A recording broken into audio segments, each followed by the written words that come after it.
Hello, everyone, and welcome back to my podcast, Influenced by Kim. I'm your host, Hofi Kim Cohen-Myers, and I'm so grateful to have you here. And today we're going to be doing part 2 of last episode. And if you did not hear it, you definitely should.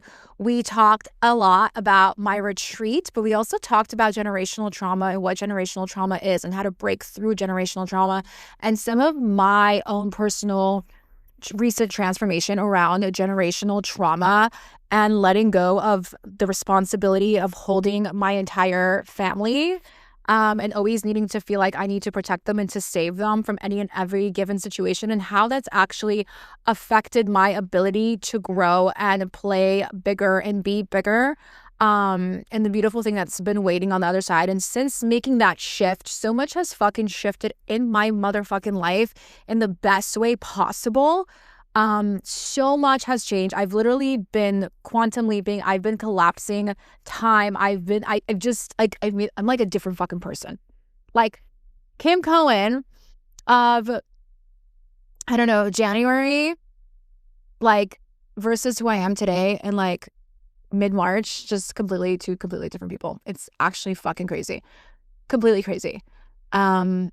Just this newfound of inner confidence and inner self-belief. Like, I've always had inner confidence and inner self-belief, but like it's just like deeper. It's like with like a fire lit and pushed. Like it's hard to like articulate or explain it to actual vocabulary into words, but it just feels like it's been expanded. It feels so potent. It feels so expanded. It's like I recalibrated my entire fucking life. And it's just been really massively powerful. And so if you have not heard part 1, I definitely suggest going back and hearing that. You'll also hear some like really amazing ideas and things that I have planned for the retreat. And this is going to be part 2 of talking about all the things. And today I want to talk more about, or like actually begin talking about, the incredible dinner that I had yesterday with multi-millionaires and billionaires sitting at the same table as me. This is going to be a really fun episode, and it's going to be deep, and I don't even know what's going to come out of me, but like, let's just fucking go. Let's get started. Okay. So, wow, so much has shifted, so much has fucking changed in my life. Like I just said, like in the last couple of weeks, and a lot of times when there's so much happening, I do tap out of like podcasting. I'm recording a lot. I'm not posting everything, and I'm just my whole personality and like who I am. I'm a manifestor generator in human design, which means that I'm really good at multitasking and having multiple things happening at the same exact time. But at the same exact time, I like to also, within that, like I'm always balancing different things. I'm always rediscovering myself. I'm always like creating new projects. There's always new things in. There's just always like revolutionizing, becoming better and bigger. And there's always goals and projects and things happening in my world, like always and forever, because if there wasn't, life would be fucking boring. And I don't know how people live the other way around, but I'm just a manifestor generator. But at the same time, I do feel that it is very important to be fixated on one thing and like complete missions before going to the next one. Like you could have like 3 or 4 things happening at the same time, but like certain things call for your attention deeper and needs your fully divided attention to, and then you can bounce to something else and then like navigate and balance everything. Does that make sense? If it doesn't, oh well. But it's just like the way I do life. It's what works for me. And sometimes, like, you know, when I first started my podcast, there's like, boom, like 17 episodes in like a month and a half. Like, it's just because, yeah, not a month and a half, more than that. I have to think about it, but it's obviously slowed down. But like, I think in the first like 3 weeks, there was definitely 13 episodes, and now we've slowed down a little bit, but just know that behind the scenes, I'm still recording things. I'm still having downloads. I'm still having epiphanies. But there is certain times in my life where God really calls me to do certain things, and I follow God. He's like, do this right now. And if I don't do what he tells me to do, like I literally go into anxiety and FOMO, and the thing that he's telling me to do like pops up in my fucking dream and in my subconscious mind, and it like haunts me, and it doesn't fucking stop nudging at me until I fucking do what I'm being led by God and the universe to do. So I just follow God in the universe. I don't follow rules of planet Earth or how things are supposed to be. I just follow my intuition and God and the universe and my ancestors and like whatever is guiding me. And yeah, so you're always going to get a mixture of different things, but it was very important for me. Project number 1 of the year was to start this podcast. Project number 2 is this retreat. That's very important to me that I've been called to do. And then project number 3, I'm still trying to fully conceptualize what that's going to look like, but I've been nudged by God to create potentially like a masterclass or like a mini course about love, relationship, healing all your shit, man. Like my shit, your shit, all of our fucking shit. Healing. Wow, there's so much to be said about it, but it's really about like healing your inner child, being in a place of deserving and worthiness when it comes to love, being in a healthy relationship, how to hone in on a healthy relationship, how to like heal your traumas, your mom and dad trauma, and finding like true love in like such an abundant way, creating something that was very different than what you grew up in a household of, how to like sustain like a power couple energetics. And there's like so much more that I can say, and who I needed to become and who you need to become in order to have a beautiful motherfucking pure as fuck soul-based relationship. It doesn't just happen. You have to become a specific version of yourself in order to receive that level of abundance. There's so much that goes into this, and I want to create an entire like program on it. And I'm being called to do that because who I used to be and who I used to date versus who I actually married, like who I used to date and who my dad is versus who I married, and the type of beautiful, pure, magical relationship that I like created with my husband. It's just night and day fucking difference. And I know that so many people out there want that. I died for that. I know so many people want that. It's why there's so many divorce rates. It's why so many people marry the wrong people, have children with the wrong people. And like, you're supposed to have children with whoever is supposed to have children because it's written in your soul contract. But like, there's so many different parts of that. But you get what I'm saying. It's the reason why so many women are single. There's so much that goes into that. It's the reason why I got married after the age of 35. There is so much to it. And there's so many aspects. But one of the most important foundation of it is like who I had to become in order to receive that type of a love, because I was not ready to receive that type of love. And I really want to create a course on that. And God's like, girl, do it. So, but then like every other day, God's throwing at me like different ideas and different things too. I have like this year, I really have a lot and I keep getting downloads of, and I'm very excited about, but one idea at a time. And I want to talk to you guys about all this transformation and all these things and yesterday's dinner. This is what we're here to talk about. Okay, I'm going to go back to that. But just want to let you know, there's a love course coming. So you heard it here first. Okay. Next, let's talk about this. Yesterday, I spontaneously happened to be at the right place at the right time. I guess. Like, it's really weird. Okay. Yesterday I sat at the W Hotel in Miami in South Beach, which is a fucking beautiful hotel. That was giving Vegas. It was giving Aria Vegas on the inside, like how the hallways are in the rooms. The rooms were really impressive. I really can't wait to do a staycation there with my husband at one point, because we've stayed at a lot of different hotels, and spas in Miami, but that one was like really fucking nice. The views, the balcony, like goals for sure.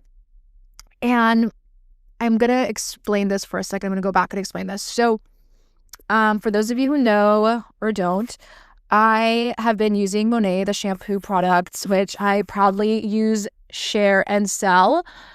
And I help people get magical hair using clean hair products. And I so fucking believe in these products and all the things. And I use it and I love it. And it's made a huge transformation in my hair and also in you guys' hair, the people that ordered it from me, that bought it from me. I've been doing this for like a year and like 2 or 3 months. I'm not selling it currently like as actively, but if you send me a DM and you want to try the shampoo, let me know. Like I will create you a customized cart to match your exact hair type and your hair goal.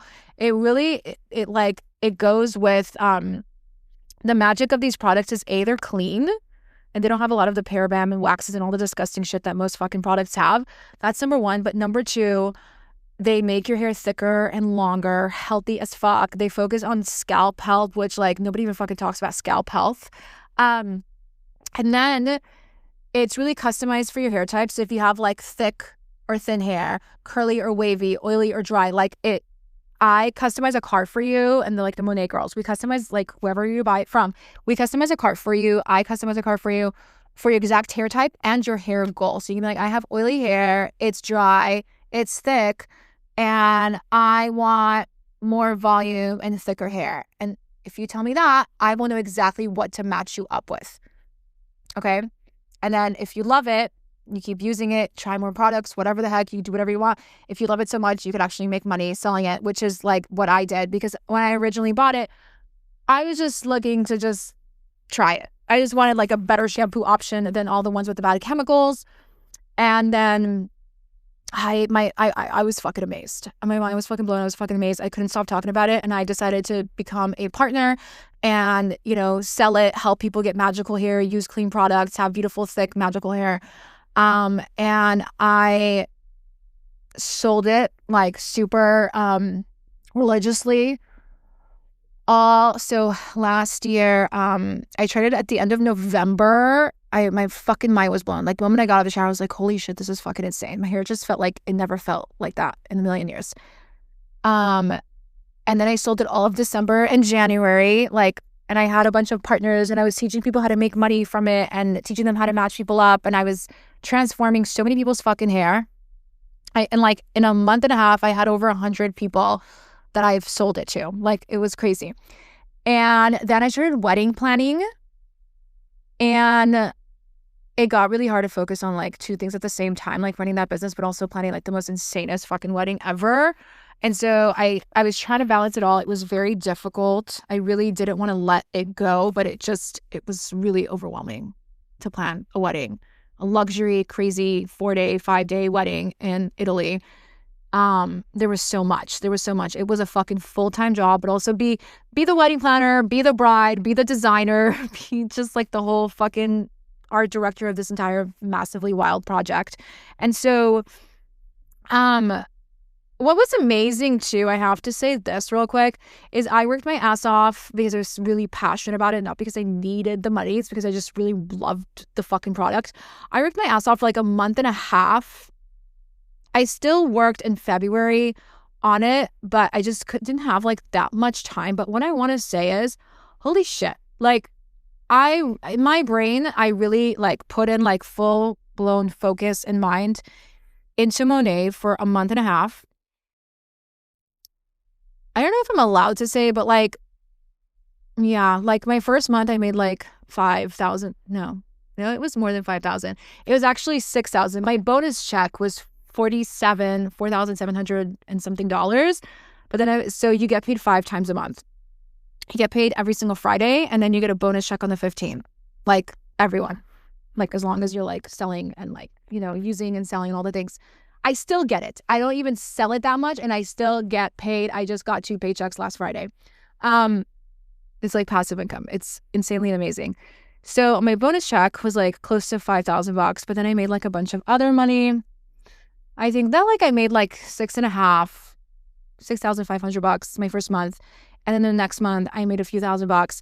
And even though I wasn't like full blown in it, like selling it like on stories, like appearing every single day, selling it on stories, doing all the things, I was still making crazy commission. Like when I was like on my bachelorette party or like in Europe, like looking in Italy, we went to like see the venue before we got married. And then we did like a trip to Venice and the Dolomites and all this thing. And like, I remember one night in the Dolomites, I just kept getting emailed that I'm getting checks and like making money. And I'm like on the fucking mountains in the Alps, like making money from Monet. And I was like, holy shit, this is actually fucking impressive. This is actually fucking. I kept getting money every single Friday. I kept getting paid every single Friday. And I wasn't even like full blown promoting it like I did before, because I was like literally in Italy and trying to plan my bachelorette party and trying to find a wedding dress. And, I planned this crazy Italian wedding in like, I think 7 months or less. It's pretty fucking crazy. Like, it takes people 2 years to do shit like that, especially a destination wedding,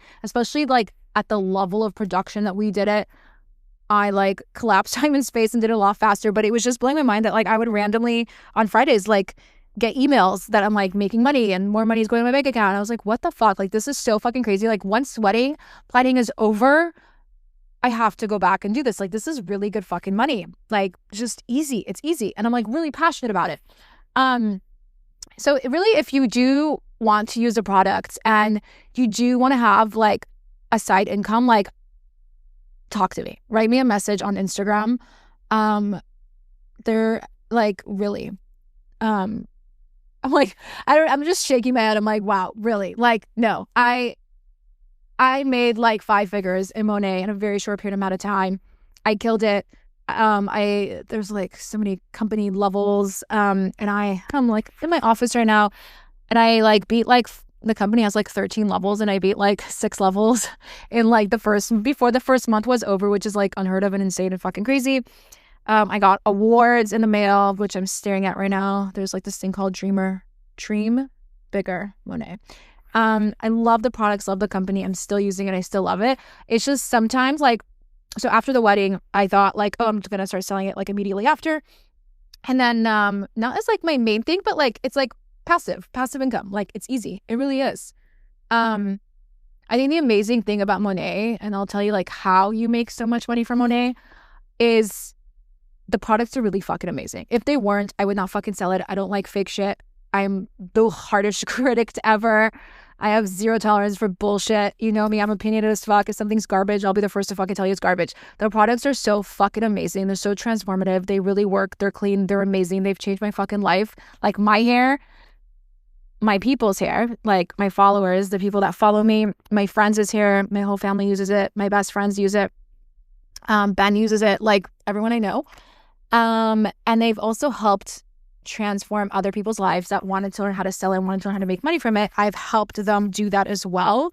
So it just felt like a win-win-win-win-win-win-win to me, because it's like, I get to help people use clean products. I get to help myself get longer and thicker hair, use clean products. I get to do that for the people that I love. I get to do that for my followers. I get to help people make money. Like, it's just like a win-win-win situation.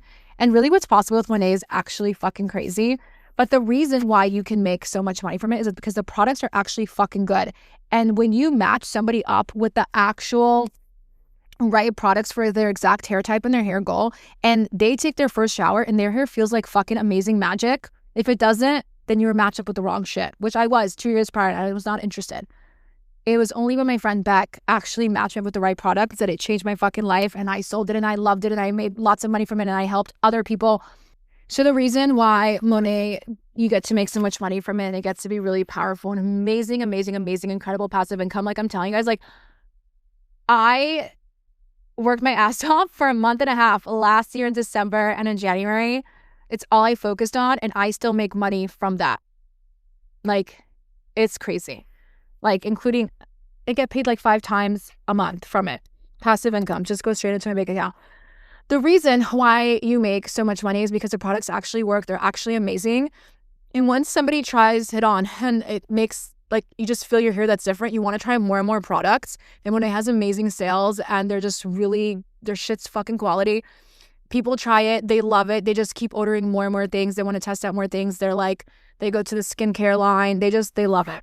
Anyways, okay. So that's my Monet spiel. If you're interested in selling Monet or trying the shampoo, feel free to send me a message on Instagram. So I thought, like, okay, after the wedding, I'm going to be going back and selling Monet, because I kept seeing like how I was doing nothing and I was making so much money. And I was like, what happens if I actually did something? Like, I didn't have the capacity to do anything during my wedding planning time. It was like fucking insane and super stressful. And I was taking on so many roles on myself. But like I said, like, the moment I'm done with the wedding and after a little trip, I was going to go back, and then I had to do like crazy photo editing. I had to edit my own photos and make a million content, because I did a lot of collaborations for my wedding. we needed to submit my wedding to so many different magazines and publications. I had to edit my own wedding photos because they were edited fucking terribly. And that made me cry. And that took over a month and a half to fucking fix. And just like different things happened. And then God was like, okay, now you do a podcast.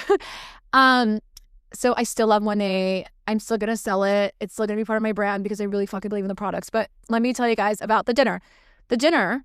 So what happens is there's like different levels of Monet and like company levels of success. And they host like these events for the millionaires of the company, the girls who fucking killed it, who's been doing the shift, some of them for years and some of them no. Like my friend Beck, like she's been doing this for a year and a half. She's invited.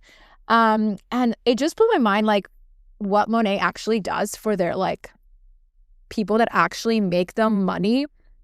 I was so impressed. So anyways, they had this conference like thing for all the top girls in Monet. They do this multiple times a year. They did this like a few months ago. And they invite all the top companies, top best sellers, the multi-millionaires. And Monet is a company that's less than 10 years old, but they are billionaires.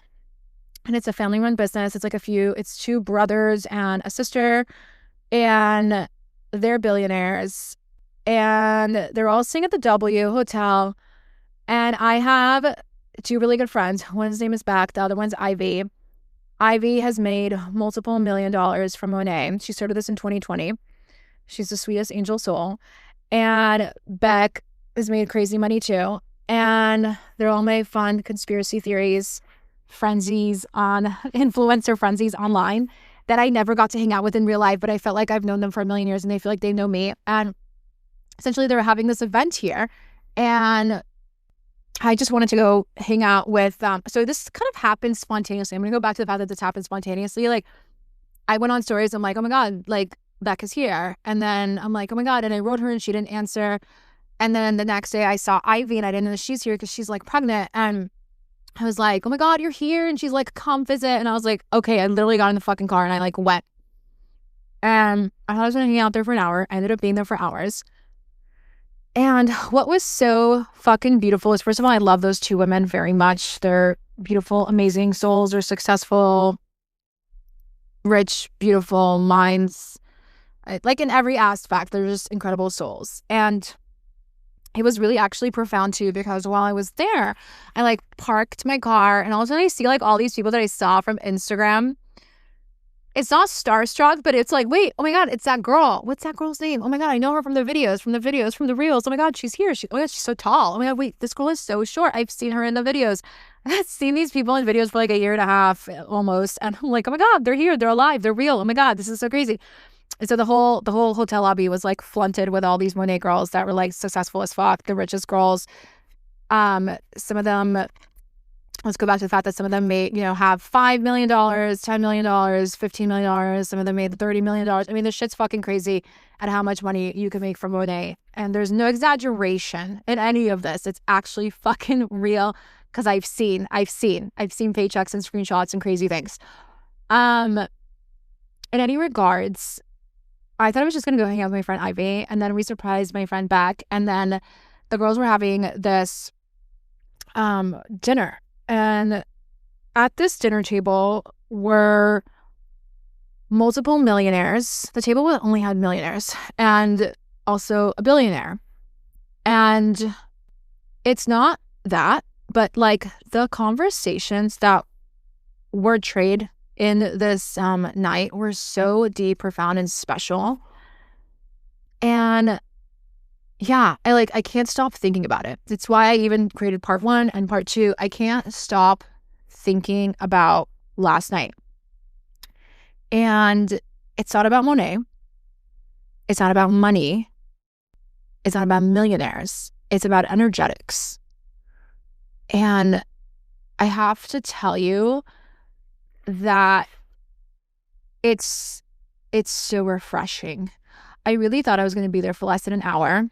I really suck at like paying for parking in Miami. It's like really confusing to me. You need like this app, and you need to put a ticket and like a number. And like I just have my husband do it. I take a picture and then I just have him do it.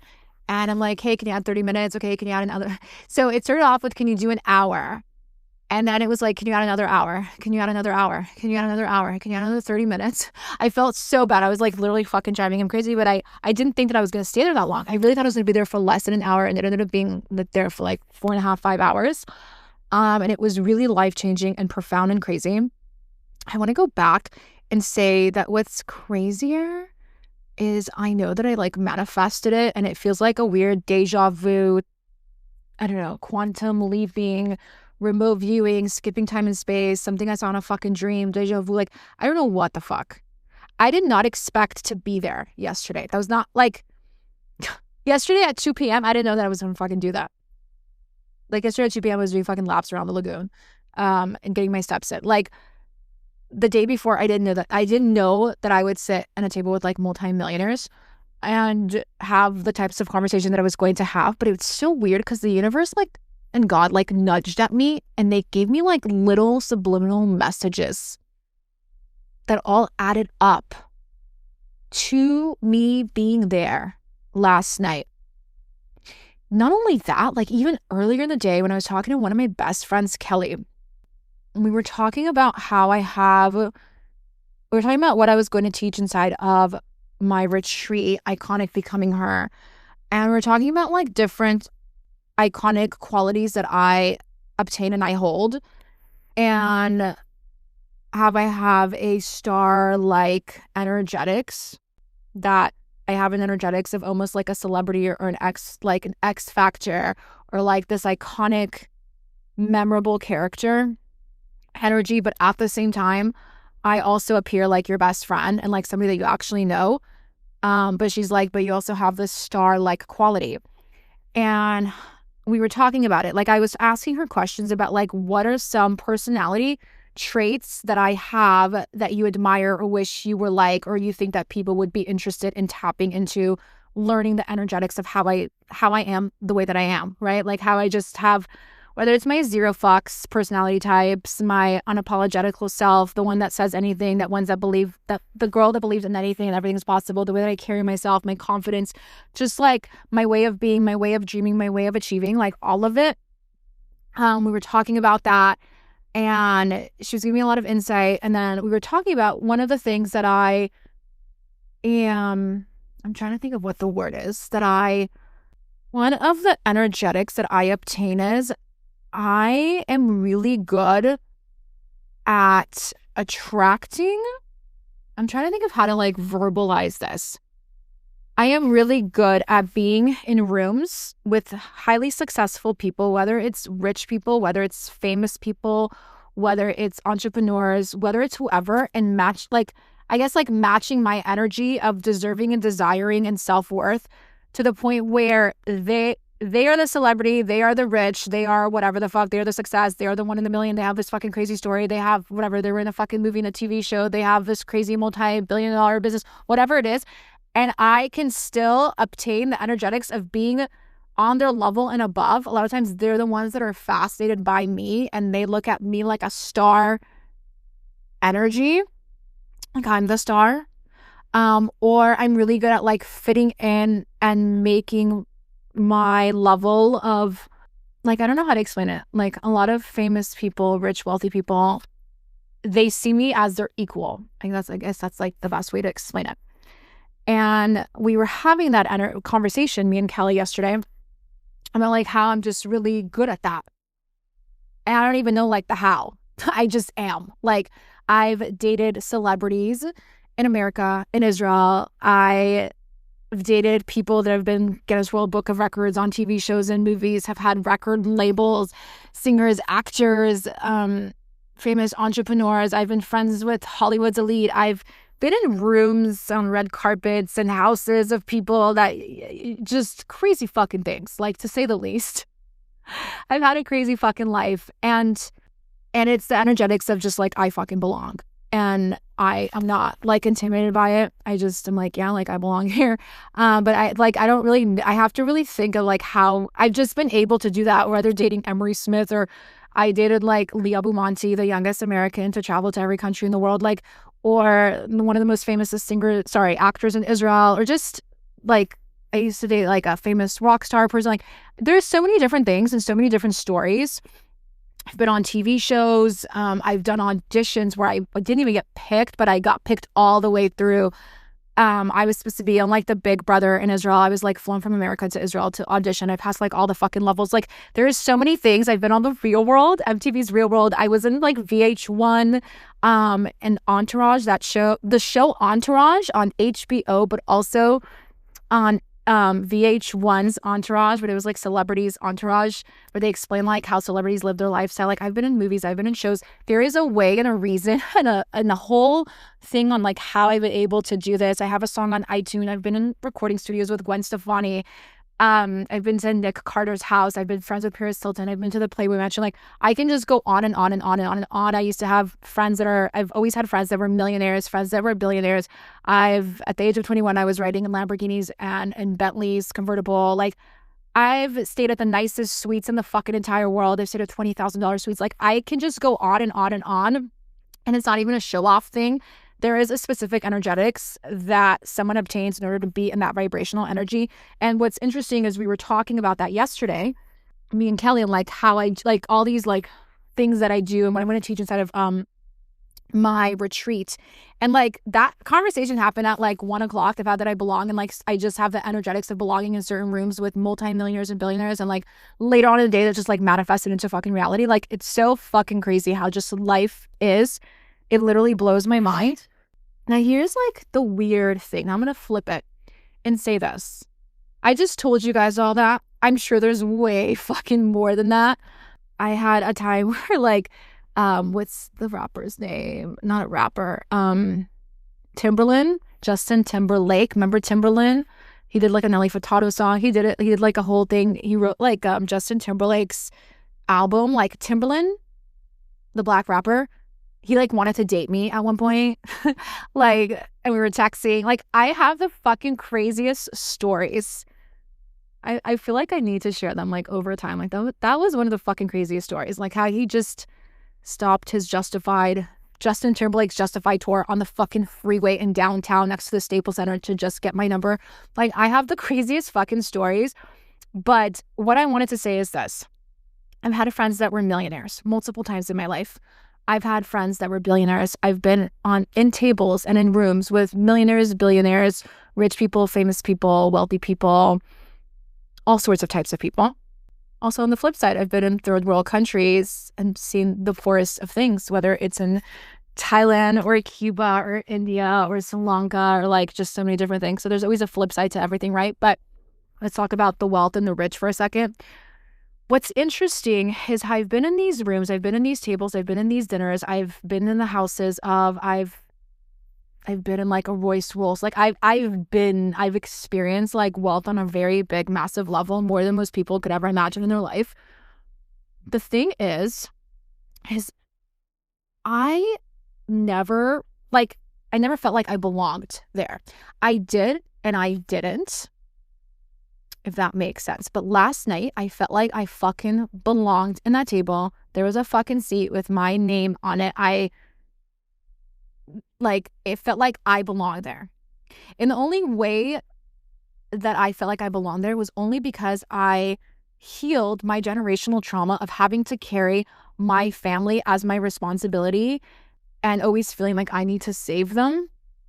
It's why I felt so free, and that's why I felt like I could actually sit at this table. Now, I want to flip it back for a second and make you understand this. Everything that I just mentioned were like just a million different like successful, crazy fucking stories and things that I don't really talk about that openly, and I feel like I probably should more than I actually do. I just kind of feel like some things are just like part of my past, and like they were cool and they were great, and if you were there, it was a time, but like, you know, whatever, it's a new era. But nevertheless, they are my life story, and they're just amazing, wild, crazy fucking stories. So I want to say this. You do not get on in these tables, in these rooms, having these types of opportunities, the ones that I've had, the things that I've experienced. You don't get there by not believing that you belong. There is no fucking way. It's just not an energetic match. Like, I obviously believed in some capacity that I belonged there, that I deserved it, that I'm worthy of it. Otherwise, I could have not manifested it or been in these places. Or had so many like opportunities like this, like on repeat. Okay. The thing was though, is I've known so many people that had that were rich and did really fucking stupid shit with their money, that had disgusting, horrible personality types, that became cocky, that became nasty, that became self-sabotaging, that destroyed their fucking life, including my own dad, who once used to sell ice cream on the beach, broke as fuck when I was a baby, had no job, had no education, like high school dropout from 9th grade, dyslexic, like can't read, like I'm talking about my dad, and like struggled and hustled his whole fucking life like crazy and had nothing and doesn't even know English. And yet my dad like at one point like became a millionaire in America because of his drive and his ambition and all the things. And I obviously take after him in that like ambitious drive, anything is possible kind of a thing. And I look at his story and I think that like anything is really possible in that aspect because I'm choosing to look at that story versus other fucking stories, right? But at the same time, my dad went from having nothing to having everything and destroying it all, self-sabotaging. We had like 9 cars, jet skis, boats, horses. We live in a really nice fucking house, vacation, we had everything. And my dad did really self-destructive shit and like gambled all of his fucking money because he had so much unhealed trauma and self-worth, like self-worthy, what am I trying to say? He had so many unhealed traumas. He didn't feel worthy or deserving of it. And he did really self-destructive shit with it. And he uses money to control people. And he still does that, unfortunately, for my family and I. And I've seen a lot of people just recklessly become rich and become pieces of shit. And so I, for many years, I desired all the pretty, amazing things, right? Like I desired having beautiful clothes and being invited to like nice events and like, you know, having that influencer lifestyle, right? Like pulling up to a hotel, you're being greeted by this and this, not like that wealthy, beautiful, magical life. But I, at the same time, like cringed at certain levels because of the kind of shit that I've seen like go down with like people that have money that are toxic. And so while I was at these tables, I just never craved or wanted that kind of wealth because I saw that it came with so much fucked up shit. And the truth is that that's not necessarily true when it comes to money and wealth and everyone, right? It doesn't. But the examples that I was shown throughout my life were really disheartening. And I've seen literally people do fucking crazy ass shit with money and wealth that happened too fast. And I just never felt, I don't know, I never felt like pulled to have that. Because I just saw that like in reality, these men or women, yeah, women too, I know a few, I realized that a lot of them had so many unhealed trauma. The only thing they were good at was making money, but then everything else in their life was crumbling. They had no friends. They had shitty relationships with their family. They had no one that they can trust. Their health is shit. Like, there's just so many fucking things, and it just never seemed attractive to me. Not only did it not seem attractive to me, but I was also scared that if I had that level of abundance and money, that I would turn out like these people in different ways, right? It's like my dad is obviously a triggering trauma reflex that's like dysregulating your nervous system when you grow up with a father who plays money games and controls people with money.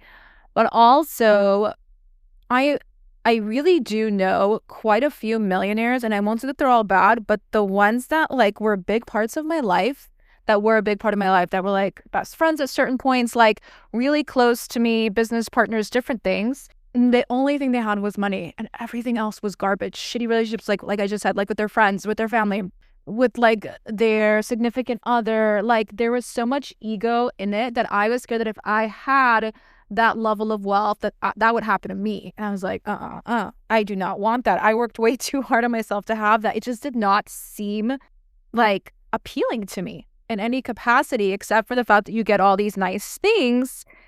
But they seemed to be such a dark side on the flip side when I saw how sad they were and how insecure they were, and how the only thing that actually gave them confidence was their money. And I was just like, I just blocked that level of success off because their misery did not seem attractive to me. Does that make sense?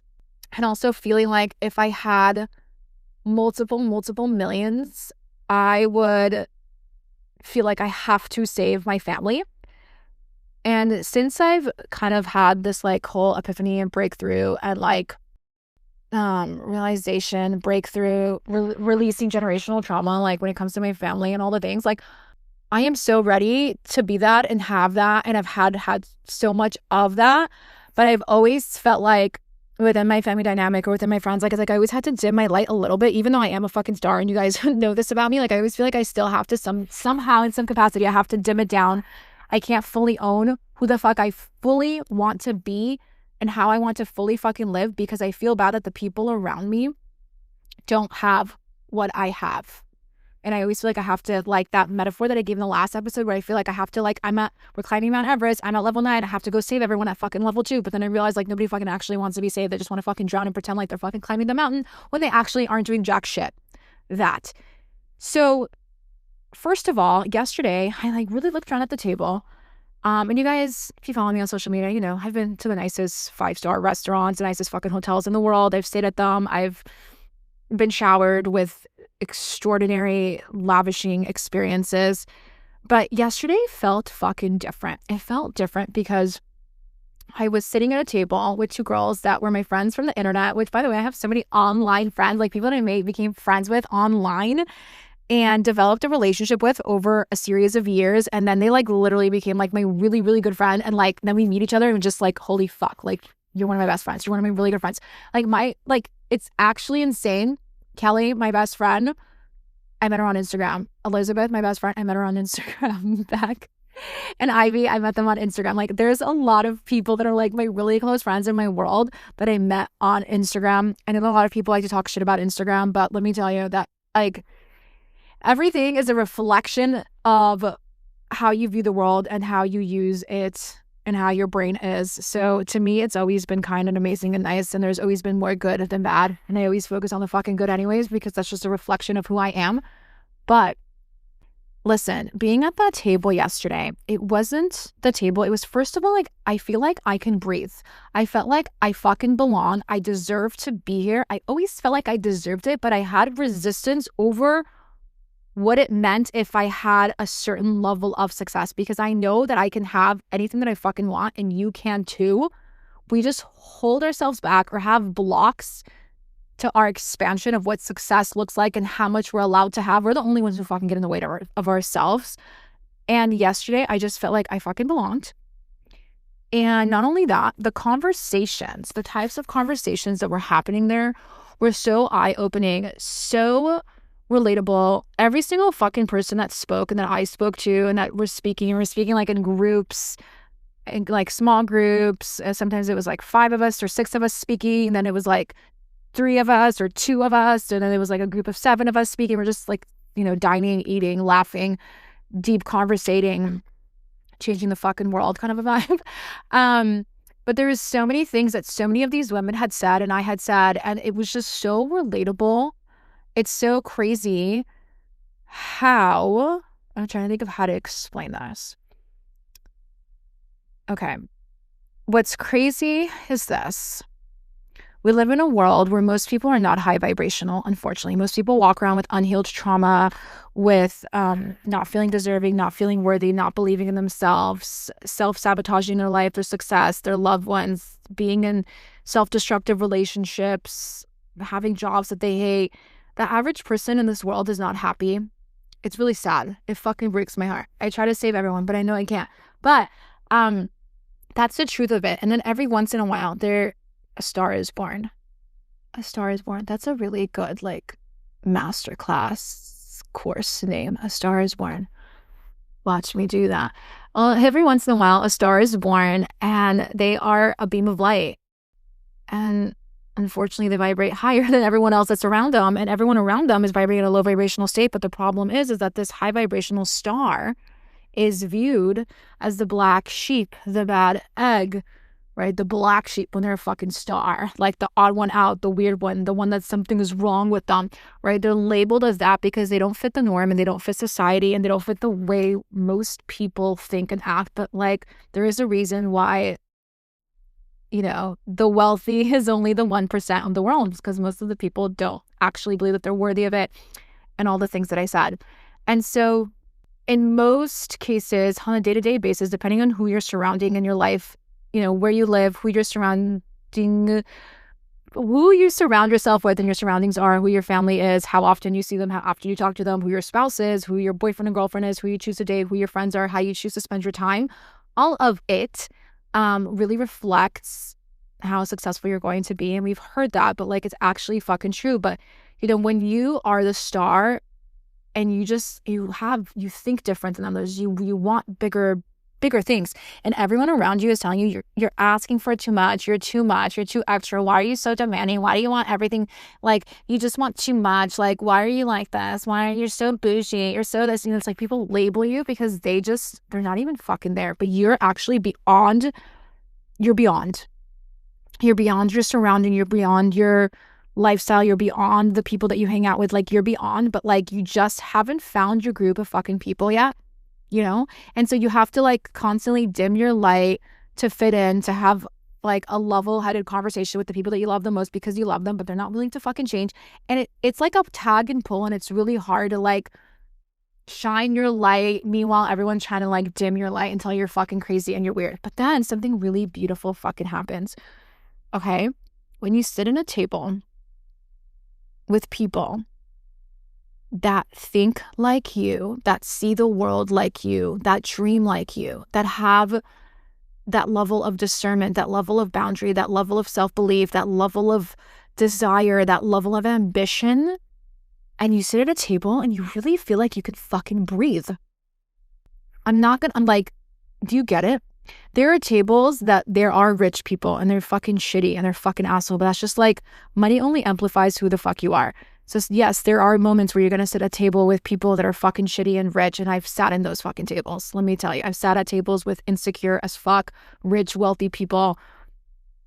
That's the only thing that they could obtain is wealth. And it was to cover up for all the other lacks that they have in life. But when you actually sit in like a table with wealthy people that have beautiful fucking mindset, that desire more, that want more, and you realize you literally think exactly the same like them, it gets to be so beautiful. It gets to be so empowering. It gets to feel like you can breathe, that you're free. Like you never want to leave that fucking table. You never want to leave these groups of girls. You just only want to hang around these types of people. And what was like really profound, beyond the fact that there was obviously a specific energy and there was obviously a lot of like relatable stories and things that all of us feel like we can, oh, this was really cool. I was explaining this to my husband. Like, there were, I'm trying to think of how to explain this on here. There were girls at different level of their succession and at different levels of their healing and at different levels of their mastery. Okay, I'll call it that. The different levels of their mastery, right? So some people, I'd say there's like 5 levels. Some people, 5 is like you fucking mastered it. Like 1, you're just like realizing it. 2, you're like taking action on it, right? Like 3, you're already like starting to become it. 4 is like you're almost fucking there. And then like 5, you fucking mastered it because you've done it so many times. So there were so many different things. So there were so many different topics that were brought up where obviously some like I was the mastery level, like I was like a number 5. But then there's other topics that I was like a level 2 and I was like, oh my God, like yes, right? And we were bouncing conversations and ideas and breakthroughs and how we've like overcome certain things. And like, for example, like I'm sharing like the whole thing like with my family and carrying like their responsibility and all the things. And sitting right next to me is my friend Ivy, who's a multi-millionaire, who has had to deal with that, right? And I'm like a level 2 in that because I've already realized it, but I'm taking action on it. But Ivy's like a level fucking 5. She's already been that person that I've been feeling for many years, and she's already let that go, and she's already created like boundaries and set like, and she was giving me, I'm like, okay, so what are the next steps that I need to take like in this situation to conquer in and own in on like what it is, like my bigger desire. And she was giving me guidance and help, like guidance, advice, whatever, because she's already a fucking she's like a mastery level, right? And I was like, oh, okay. Like she's like, I had to sit my family down and have this whole talk with them and get really fucking clear on like how this was going to moving forward and how I set boundaries. And I was like, oh wow, this is really fucking interesting, so insightful, so fucking good. Wow. But then like somebody else was talking about like how they appear on social media and how they don't feel confident and they feel like they're confused and they don't know what the fuck they're doing. And I'm like, I fucking mastered this. I'm a fucking level 5. This person's a level 1. Let me help guide them. And like me and 2 other girls were guiding them, through that.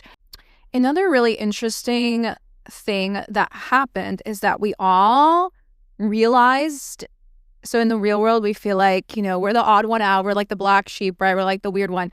But being in this group of women, we all realized that we literally all have been tested and gone through the same exact fucking lessons to be able to sit at this table. Does that make sense? We all had to have specific breakthroughs, learn specific as fuck lessons, like quantum leap in specific ways, have generational trauma, work on our money blocks, right? Work on our limiting beliefs. Like, we all literally had to go through the same fucking lessons in order to get to this level of success, in order to sit at this fucking type of a table, like a table of millionaires, right? Like, we all had to go through the same fucking lessons. Like, that was really profound for me, because when you're going through shit by yourself, you're like, this is so tough, hard, shocking, amazing, life-changing. But then again, when you're not consistently hanging out around this type of group of people, you're left with your family or your friends who aren't on that level. And so whether this was a really hard, challenging lesson that was so overwhelming, now you want to talk to somebody about it, but most people that you hang around with that are associated with you, most people can't relate. They don't know what the fuck you're talking about. They're not even there yet, right? It's like the epitome of like, you're a senior in high school, or I'm going to use high school. You're a senior in high school, right? And you are just about to graduate on stage. You have your whole life ahead of you. You're about to like make all of your dreams come true. You're like 18, right? You're like at the end of this crazy like 12-year cycle called school, right? And you're worried about different things. You're worried about where you're going to live and who's going to be, what college you're going to get into and like all these other things, right? And you're dealing with things that a freshman or someone in elementary school would never understand what the fuck you're talking about. Even if they tried. It's so unrelatable to the average person. Now, we obviously get to choose who's inside of our lives. Like, we get to choose who we marry. We get to choose who our friends are. We get to choose who we do business with or who we work with, right? But then there are other things in life, like your family, that you don't necessarily get to choose. Sometimes we're stuck in a work situation where we hate the job, but we love the people, or sometimes we need the money. Like, there's like these sticky situations that we are in, or maybe, you can be in a relationship with somebody like boyfriend, girlfriend, and you love them, but you know that like, you truly know in your heart that if you left them, you would be so much better off. You would be more successful. This person's kind of holding you back. Like, we've all been there. And so on the way to success and succession, you're like the senior, right? You're the senior in school that is going through all these like things that the average people in your life, not all, but the average people in your life don't know what the fuck you're talking about. They cannot relate to you because they're in 8th grade, they're in 5th grade, they're in 6th grade, they're a 9th grader, and it's just, they can't fucking relate. But all of a sudden, you're hanging around with a bunch of seniors. You're hanging around with a bunch of 12th graders. And it just feels so fucking good because you're like, oh my God, you get it. Like, we all went through the same lessons to get to this level, right? It was really interesting. Another thing that was interesting is that different girls became millionaires in different timelines of their life. Like, some became millionaires, let's say 7 years ago, and somebody else became a millionaire 5 years ago, and somebody else like 3 years ago, and somebody else like a year ago, right? And it was interesting to see like the level of like the mindset between like the one who became a millionaire 7 years ago versus the one that became a millionaire like 2 years ago. And again, once again, it's like we're all on the same level because we're all there, but like at the same time, yeah, it's just hearing the lessons, the mindset that everyone had to go through, seeing who, like, everyone kind of that was there, like, knew each other for many years. And I know Beck and Ivy for 5 years. So it's like we all know each other. The rest of the girls know the other girls from Monet for many years. And it's just crazy to hear from, like, everyone has a mentor there, and it's crazy to hear from their mentors who like the specific person who I see them as now. Like, for example, I've known Ivy for 5 years. She's a millionaire. She's a good friend. And it's interesting to see her mentor share how Ivy used to think like 5 years ago, or how Ivy used to think 4 years ago, and how she had to work with her on specific money blocks in order to become who she is today. It was all very intertwining and amazing and beautiful to see that, like, when you're on the path of success and when you're healed, you're all being tested the same exact way. You're all going through the same exact lessons. You all have the same exact resistance. You all have the same exact reasons, the same, like, you just see the progress in the process and you're like, yeah, that used to be me 5 years ago. Damn, that used to be me like 3 years ago. Yes, like that. I totally get that. Am I making sense? Like, do you guys get it? I don't know if this conversation is, it's not. I do know this conversation is not for everyone. But if you've achieved some level of success in your life, or you're striving for this greatness, and like, and you've sat in wrong tables versus sitting in the right tables and feeling like, holy shit, I can breathe, you know? Another really cool thing that happened there was a girl there, and she has made over $10 million selling shampoo with Monet. Again, if you want the 411, send me a message. But and I know this to be true. I've seen her get so many awards. Everyone knows this girl's like a genius. But what was interesting about her is, she used to be a very broken person. There were a few people there, by the way, that were millionaires that used to be broken, but they realized, like, emotionally, mentally, so many unhealed trauma, self-destructive, self-sabotaging, narcissistic. There were a few people that had come from that background, and they were sharing the type of work they had to do in order, how do I explain this? In order to, like, tap into the next level of income. It's like they had to work their fucking ass off, like, work on their traumas, work on healing their fucking shit in every category of their fucking life in order to get to the next level of income, to, like, you know what I mean? Going from 5 figures to 6 figures to 7 figures to 8 figures, right? It's like they had to do certain work, and it's all the same work that all of us have done. That was really profound and cool.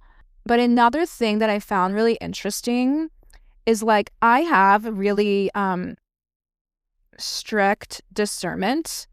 The older I got, I've had a lot of people in my younger self. She would have done anything to have a friend, just one, just give me one, just give me two, because I always moved my entire life.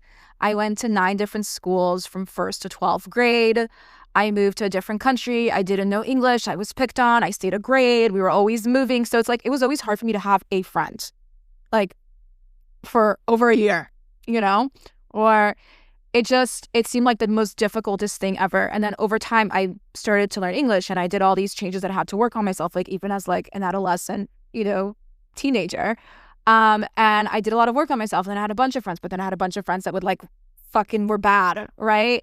And I had to have discernment, and I had to have my heart broken a million times, and over, like, so many heartbreaks and years of just being backstabbed and giving my heart to someone who's shitty, and learning, like, making a decision to, like, not, like, making those tough decisions of deciding, like, what I'm worth and what I'm willing to put up with, and what people are never going to be my friends, and what, you know, and I didn't go from, like, feeling completely undeserving to feeling the most deserving. No, it was like layers and layers. Like, every time I got my heart broken more and more, I realized that I need to protect myself more. I need to have better discernment. I need to have better boundaries.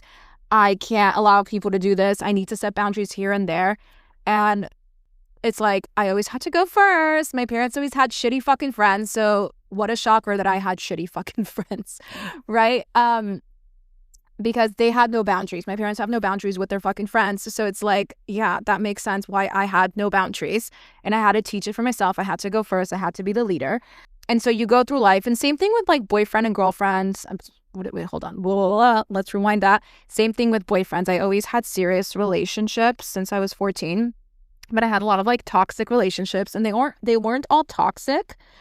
I do want to say that. I did date, like, really amazing men. But every time I had my heart broken, I had to build another layer and another shield of protection and I had to go inside of myself and create like more boundaries and more boundaries.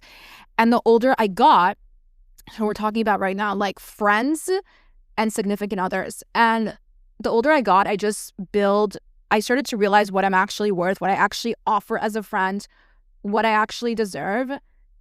And God just kept pushing me to like understand that extremeness on such different levels. Like, yeah, there was more and more and more and more lessons to grow and more people to shed and more layers to shed and higher levels of self-deserving and self-worth that had to go down. And once I met my best friend at the age of 21, which was Morgan, and for the first time in my life, I had a best friend that we talked about God and we talked about spirituality and we talked about conspiracy theories and we talked about important shit than like stupid drama, club, celebrity gossip, bullshit. Once I had a friend that it was like on a soul-based level, I decided then that like, this is the only types of relationships I want to have. And that was what I was out there looking for. It just wasn't as accessible, or I needed to do more work on myself in order to attract those kinds of friendships. But that was another turning point, right? And then I had to go through so many lessons, and I had to realize who I needed to be in order to attract more people like that. Like Morgan was like 1 in a million, but I needed to realize who I needed to become in order to attract those kinds of friendships. And then later on, it manifested into a boyfriend, right? And a significant other and a spouse. But what's interesting is that the older I got, I had more and more and more and more and more discernment. Like when I was a kid, or like growing up, like as a teenager, I was so extroverted, so fucking extroverted, like millions of friends, like, but again, not quality, it was about quantity. The older I got, it was about quality, and I became more and more introverted. The more I got hurt and the more like people were fucking weird and shady, I became more and more introverted. And once you like taste the fruit, right? Once you like have like a friend like Morgan where we're just talking about like God and like actually important shit, you want to consume all, like that's the only fucking friends that you want. It's the only thing that I want to consume my time with. I don't want to consume my time talking about anything else but like deep shit, right? And it's like one of the things that made me successful in any business that I ever did, or made me have, good friends, good quality friends, or even attract my husband. It was like, I just made these decisions. I decided who I am, what I'm worth, what I'm deserving of, all the things. And then I decided that I'm not willing to settle for anything below that. So if I had a stage where I was like, I don't want to have anybody in my life anymore that talks about stupid fucking shit. Like period.com. So anybody who wants to talk about stupid fucking shit like celebrity gossip or drama or shit talking or partying or low vibrational shit, like I'm not fucking interested in having these types of conversation, period.com. I just got over the drama and the gossip and all the crap at one point, right? Even though that used to be like my entire life at a different point. I realized that I just want to talk about important shit. I want to talk about how to make more money. I want to talk about being more successful. I want to talk about being like healthier. I want to talk about conspiracy theories. I want to like, break through generational trauma. I want to have deep conversation. I want to talk about intuition. I want to talk about dreams. I want to talk about quantum leaping. I want to talk about the fifth dimension. I want to talk about spirituality. I want to talk about the soul. I want to talk about God.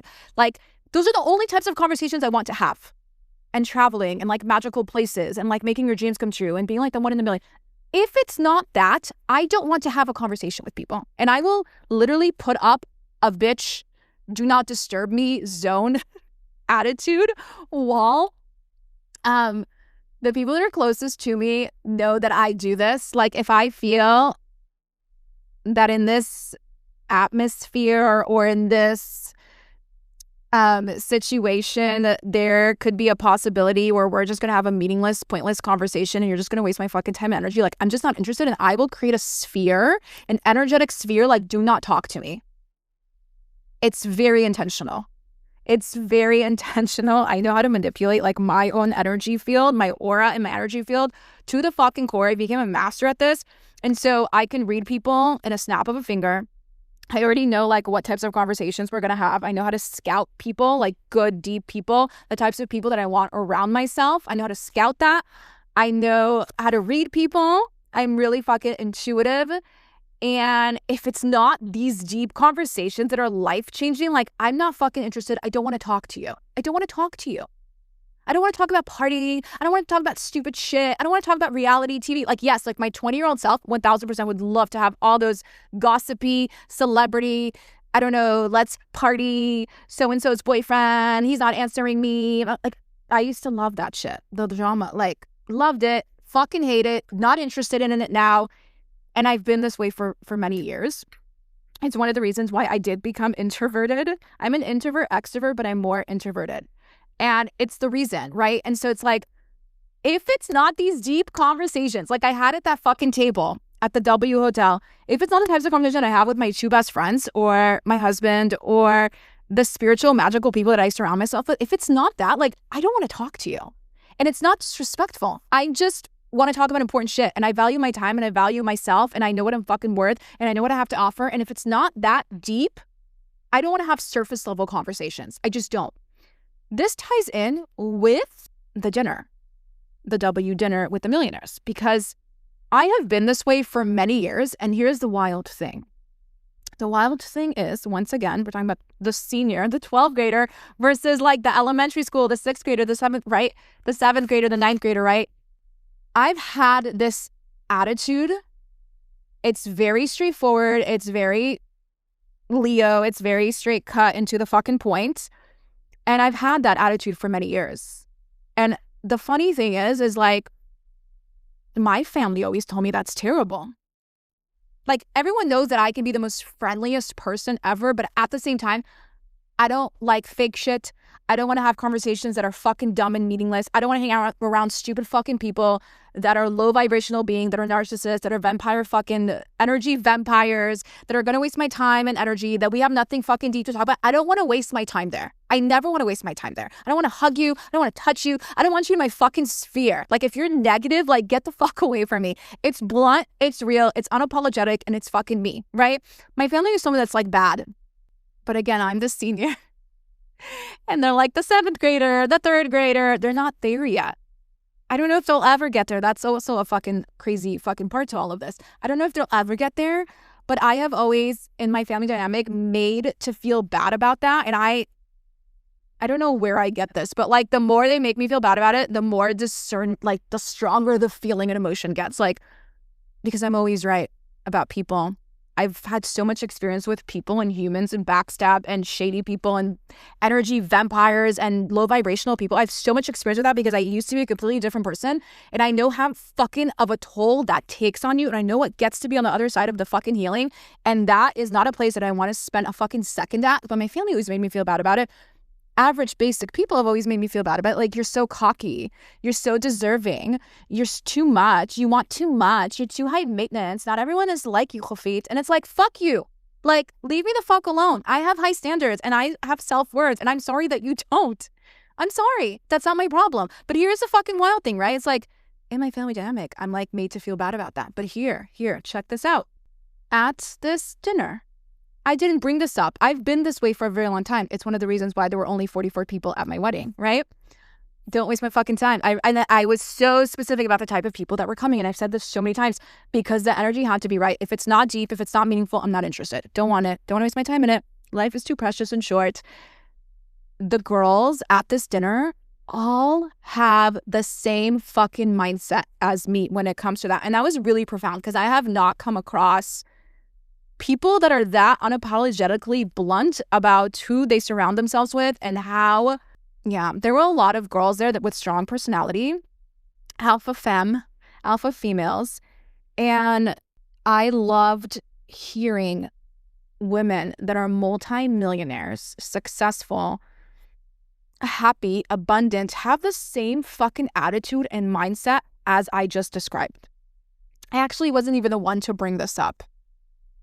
I wasn't the one to bring up this conversation, but there was a girl there who I told you has made over 10 mil. And she brought up this conversation. And she was like, that's how I got here. That's how I made $10 million. It was more. I think it's closer to 15 million, but she's like, that's how I got here. I stopped wasting my fucking time having stupid, meaningless conversations. If the conversations weren't about making more money, being successful, being my greatest self, eating healthy, being fit, all the fucking things, I don't fucking want it. I don't want it. And it was so beautiful to hear that level of discernment. It doesn't have to be aggressive. And sometimes I'm aggressive and I'm fucking blunt and like deal with it. It's just me. I don't like unapologetically unfiltered myself. Like that's just me. I'm unfiltered. I say it how I think it and how most of you guys are fucking thinking it, but a lot of times no one has the guts to fucking say it the way that I say it. But it was so interesting to sit in a table with girls who have the same fucking mindset as me when it comes to this. They so value their time. They so value their energy. They so value their self-worth. They so feel deserving. They so know what the fuck they deserve. Like, do we get it on such a deep fucking level? And like, normally I'm the one that conducts these kinds of conversations. Like I am the starter of these kinds of conversations. Depending on the energy, I won't have this kind of conversation with anyone anywhere. But when I heard this girl talking about it, and then I heard somebody else talking about it, I was like, oh my God, they're like stealing the words out of my fucking mouth. Like, this is so amazing. I feel like I can breathe. This is so refreshing. That's what it was. It was really refreshing. It was really deep. And it made me, this entire dinner made me realize how much closer I am to my fucking wild ass dream life. It really made me realize like I'm actually so much closer than I ever realized. I'm so much closer than I realized because I hear these women and we think the same and we feel the same. We have so many similar views. And the only thing that like holds us back are like these limiting beliefs. It's obviously deciding and choosing. And it's also feeling responsible for everyone else. Feeling responsible for your family or the people that are around you. And they all had to go through that too. Like releasing themselves from feeling responsible for their family, for their loved ones, not their kids, right? Like their family, like their siblings or their parents or whatever it is. But there were so many similarities. And I was like, holy fuck, I'm so fucking close. Like, I just have to surrender and choose it. Like, and that's what it is. A lot of times people don't realize it. It's just about choosing it. And we're talking about like, so many different things, but it was so beautiful to see like the different girls and the different levels of mastery, helping each other out, having these deep, insightful conversation. Meanwhile, realizing that all of us, right? These are all successful millionaires, girls, and again, not 1 million, like multiple millionaire, also billionaire, are sitting at this table and we're all seeing how like we all connect and how like we're all at different levels and like how we all have had to go through the same fucking lessons and the same fucking things. And we all had to heal these specific parts of ourselves in order to desire more and have more and expand on more. And it was so fucking healing and so high vibrational. And I felt so fucking good. So good. So like free. The things that I've been called weird and like stupid and like too much, like by my family, I'm sitting in a group of women that are like, no, like that's normal. Like that is what's required to get to this level. That attitude, that mindset, those types of thoughts. You know what I mean? Like things that I desire that my parents, let's say, or my siblings or certain friends tell me like, oh, you're asking for too much. You're too extra. Oh, you just want too much. Like you're not humble or like stupid fucking shit that people have said to like dim my life because they're not comfortable in their own light. I'm sitting in a group of women that are like, no, like that's actually like the standards, you know? And it's just, it feels so good when you're surrounded by the right types of energetics and sisterhood and the types of people, you know, and it really feels good. These girls were magical. They were amazing. They were so unfiltered, so unapologetically themselves, so owned their energy, their shit, their everything. And it was so beautiful, deep, and profound. And I just fucking loved it. I loved it. For the first time, I felt like, wow, I actually belong at a table. I actually feel like I'm being seen, I'm being heard. And I just want more of this. And this is funny because I already created my retreat and I already launched my retreat. But like the epitome of what I desire for my retreat is just that. I only want to help women at that level, like at like, I want women that I don't want to teach somebody fucking how to have drive and ambition and like motivation. Like, no, like the retreat itself is for people that have already done some work on themselves. You don't have to be fucking perfect, right? Like, that's what I'm here for. But like, people that have already done the work on themselves. I don't want to start with fucking beginners. I don't want to dumb down my information or my knowledge or all the things. I want people to have fucking ambition and desire and have done self-growth work on themselves. People that have tried to heal or healed some of their wounds. People that have understand like energetics and spirituality. And I want to help more women that already have it, expand it to such a high capacity where they feel like this is the standards and this is the norm. And I just want to like build on that and have more women step into their power of being the main character energy. Women to stop apologizing for who the fuck they are. And honestly, there's so many levels to that, right? Like, I'm a master at it and yet I'm still a student at it. Like, do you know what I'm saying? Like, because there's so many different levels of it all. Of just mastering all the things. But like in my retreat, Becoming Her, I really want to help guide you to step into this deep fucking version of you that you promised your fucking self that you were going to become. And for some reason, you just haven't tapped into becoming her. And I know the things that get in the way of becoming her because I've gone through so much growth and change and evolution and rebirth and death of one's soul and rebirth again. And all of it, I've done so much work on myself. And I just want to lead a group of women that are high vibrational, that desire similar things like me and those girls. Like, that's what I want to have you feel seen and heard. I want to help empower you to be that fucking icon, that version of you that gets to fucking have it all. I really believe that you get to have it all. I really fucking believe that at the motherfucking core of my soul. I told you my belief system, that's like something that I have a fucking 10 out of 10 belief system. Like, I believe something like you can't fuck with that. But like, I really want to empower women that have that ambition and drive. I don't want to fucking push anyone. I don't want to beg anyone. I don't want to fucking carry anybody on my fucking shoulder. No, thank you. No, thank you. I'm not your fucking mom. I'm not your babysitter. I'm your coach. I'm your mentor. I'm your motivational. I'm like, that's it.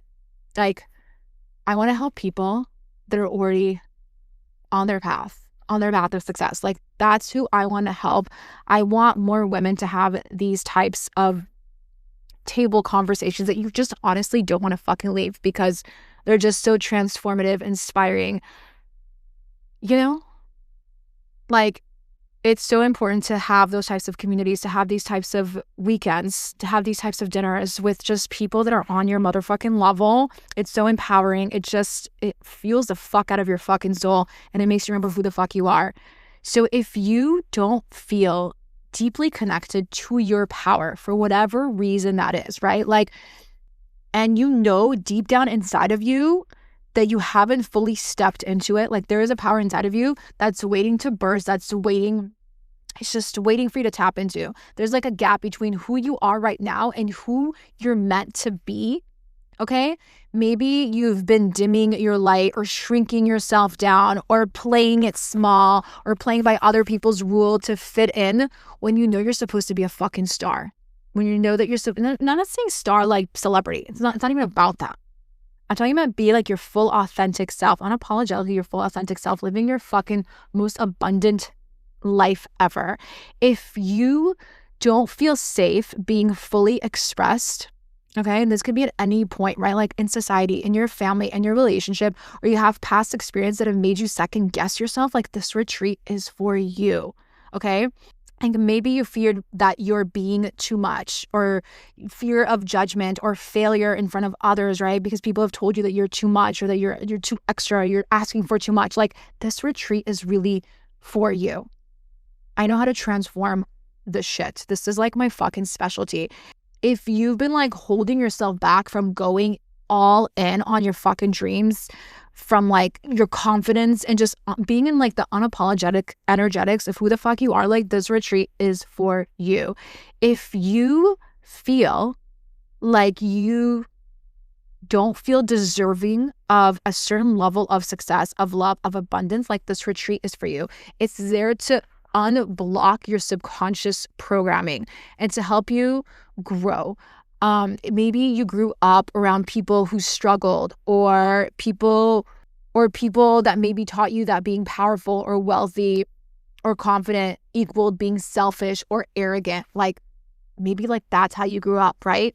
And so now you feel like you have to justify like your desires, which is something too that I've been shedding and letting go of. I'll talk about that on a different day. Or maybe you just don't feel like the main character of your fucking life for whatever reason it is.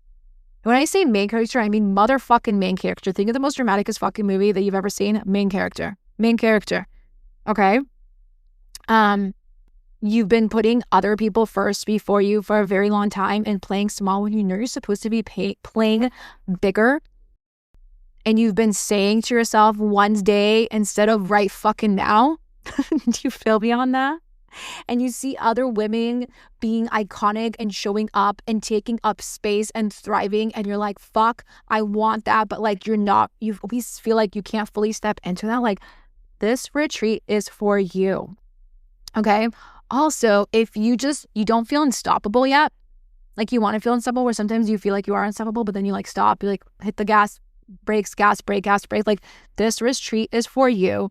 Like, you probably know that you have all the potential in the fucking world, but something keeps you in hesitation and self-doubt and overthinking, and you're waiting for the right sign, right? You're waiting for the right sign to take a move, but like the right sign isn't coming, and you're just waiting for the permission slip of being iconic.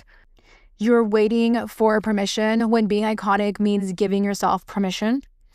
All of this, if any of this is resonating with you, this retreat is designed for you. We're going to have the fucking time of our life. We are going to manifest like motherfucking crazy. I'm going to teach you all my fucking manifestation magic tricks.